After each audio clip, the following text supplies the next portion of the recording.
Before we get into the video, I do want to highlight a very important initiative that both Grapes and Hawk are doing for the 2024 CLOL season. So if you haven't heard, or if you've been living under a rock, or if you haven't seen the news, the 2024 CLOL season will not be having an official broadcast. With that information, Grapes and Hawk have decided to crowdfund a fully streamed and fully produced 2024 CLOL broadcast. If you care about collegiate, please consider donating. No amount is too little and everything helps. If you can't donate, please think about retweeting it and resharing it through all your social media pages. Group we'll be talking about in this video is Group B. This group consists of University of St. Thomas, Fisher College, St. Clair College, and Northwood University. The first team we'll be talking about today is University of St. Thomas, aka UST. They compete in the CLOL South Conference. They went 7-0 in the group stage and dropped 0 games until the grand finals with a 3-2 victory over UTD. They are the 2-time defending CLOL champions, winning in both 2023 and 2022. Their roster consists of top laner Porsche, jungler Kenvi, mid laner Robbie Bob, bottom laner Array, and support Trevor. This roster has a lot of former LCS, NACL, or current NACL and NACLQ players. They're probably one of the strongest rosters with the highest competitive experience within Group B, if not the strongest roster in Group B. Their mid-jungle 2v2 with Robbie Bob and Kenvi are some of the strongest 2v2s I've seen across all of collegiate. They have all the bread and butter combos ready to go, like the Ari Vi, the Ari Viego, Talia can be flexed between them. Robbie Bob's champion pool is very aggressive, along with Kenvi, who generally has a pretty aggressive champion pool and likes to play heavy ganking, heavy carry champions in the jungle. It's perfect because top laner Porsche plays a lot of solid, steady champions, right? Renekton, Olaf, Udyr, Cassante, has a GP ready. Like, he is probably one of the best weak side top laners we have in CLOL.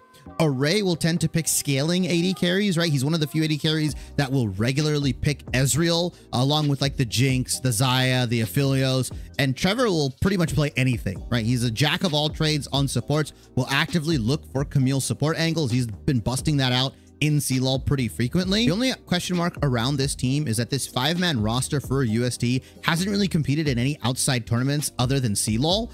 They do compete individually as players in a bunch of different tournaments, right? The NACL, NACLQ, so on and so forth. But as a 5-man CLOL team, they only compete in the CLOL South Conference, which makes it a little bit harder to judge how well they're going to do across the board and against the competition. That hasn't really stopped them before, both in 2022 and 2023. They were the CLOL champions, and again, they didn't really play in too many outside tournaments. So this might just be a repeat, and we might just be undervaluing them as a team. The second team we'll be talking about is Fisher College. They compete in the National Esports Collegiate Conference, or the NECC Conference. They went 5-1 in their group stage, losing 3-1 to Winthrop in the semis, and winning their 3rd place match 3-1 over UIUC. Their roster consists of top laner Jenkins, jungler Keel, mid laner Serenok, bottom laner Dragonmin, and support Poom. Another one of those rosters that seems very stacked to the brim with like former LCS, NACL players, right?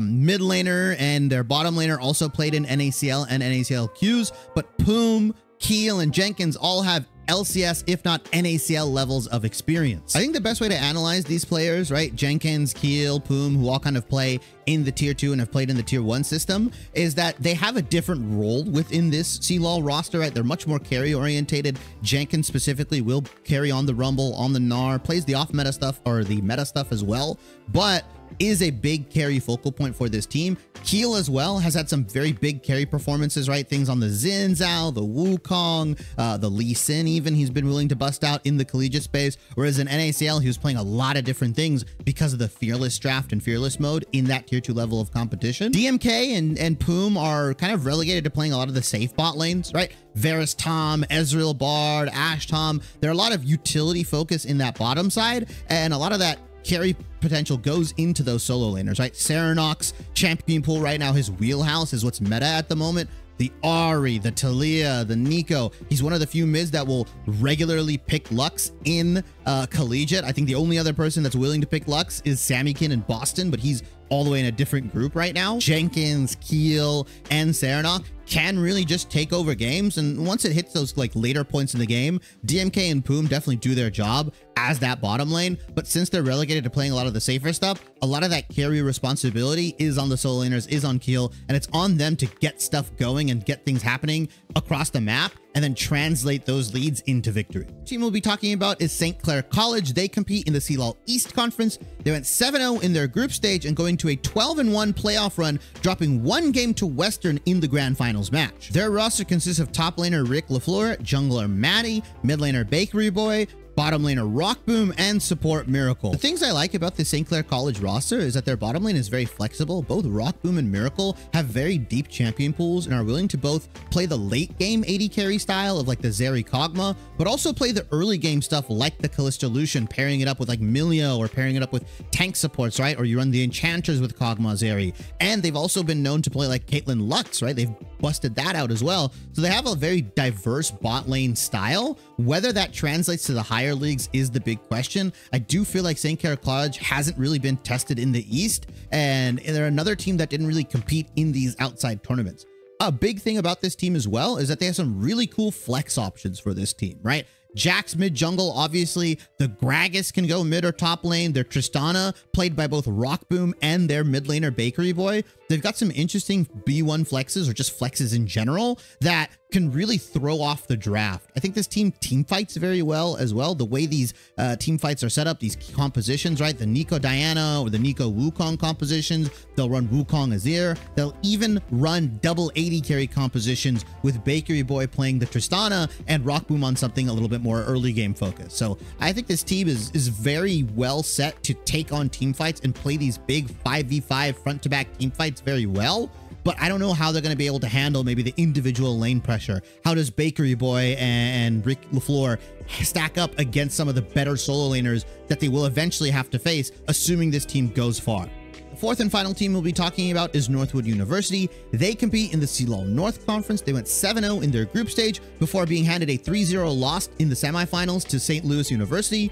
Then they ended up winning 3-2 in their third place match against Illinois State University to secure third overall. Their roster consists of top laner Izo, jungler RBM, mid laner Reppy, bottom laner Enthralled, and support player Clyde. Northwood University is another one of those rosters that has a lot of players that have competed in the open qualifier circuit or have tried to achieve higher levels of competition, right? Reppy, Enthralled, RBM, Izo, all these guys have competed or have recently competed in the open qualifier tournaments with mixed results. One of the big draws and immediate things I see for this Northwood University roster is that 4 members of this team, Izo, RBM, Reppy, and Clyde, will be competing together for 1.5 years now, which gives you a really nice floor to start CLOL off of and gives you something to like really work towards and increase your ceiling afterwards. Izo as a top laner has always been somebody that can have his regular picks, but also has his very unique oddball champions that he plays in that top lane, right? Maokai tank top, Urgot he's busted out, Wukong this year, Garen as well. He uses his matchup knowledge to gain advantages against top laners that you would think are mechanically better than him, but he's able to like outvalue them or really kind of make the enemy top laner's life a living hell because they just don't know how to play against his really weird champion. RBM and Reppy have done a really good job buddying up as a mid jungle 2v2.